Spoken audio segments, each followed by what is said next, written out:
తెలుసు. కనీసం ఇన్ఫర్మేషన్ కనీసం మైక్ లో చెప్పడం ఏదో చేస్తే సామాన్లు గాని పిల్లలు గాని ఎత్తి ప్రదేశాలకు తీసుకెళ్తాంగా ఏమీ చెప్పలేదు. ఇంత నీళ్లు వచ్చాయి ఫస్ట్ కాలు వరకు, అక్కడి వరకే వస్తాయి అనుకున్నాం. తీరా చూస్తే మనిషి మునిగిపోయి ఇల్లు కూడా మునిగిపోయింది. పిల్లల్ని గబగబా పైకి పరిగెట్టుకుని తీసుకెళ్ళాం.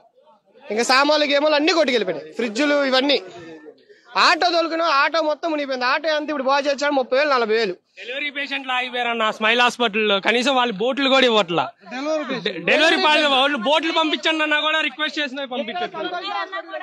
పేషెంట్లు ఉన్నారన్నా కూడా ఎక్కించుకోవట్లా, మానవత్వం లేదు. ఇదిగోండి ఈ ముసలోళ్ళు ఇద్దరిని పేషెంట్లు ఎక్కించుకోమన్నా ఎక్కించుకోవట్లా బోట్లో. ఇంకెందుకండి, ఏం ప్రభుత్వం అండి ఇది? దిక్కుమాల ప్రభుత్వం.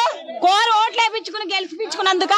హలో సార్, నిన్నటి నుంచి ఒక మంచినీళ్ళ ప్యాకెట్ కానీ, ఆంధ్రప్రభ కాలనీ మాది, ఒక మంచినీళ్ళ ప్యాకెట్ కానీ అసలు పాల ప్యాకెట్లు కానీ అసలు వచ్చిన వాళ్ళు లేదు దాఖలాల. ఒక కనీసం ఒక ఈ బోట్లు కూడా ఎవరినైనా ఫోన్ చేసిన ఫోన్ ఏమో బిజీ. బోట్లు వచ్చి ఒక బోట్ వచ్చి 4గురిని ఎక్కించుకెళ్తున్నారు, 2 ఎక్కించుకెళ్తున్నారు. వాళ్ళే 8 మంది ఉంటున్నారు, ఫ్రీగా తిరుగుతున్నారు. ఈ గవర్నమెంట్ ఏం చేస్తుంది ఏంటో అర్థం కావట్లా. మరి అంటే ఎలా నెగ్గేసాం 5 సంవత్సరాల దాకా ఇంకేం చేయలే అనే భావం ఉన్నట్టుంది వాళ్ళకి.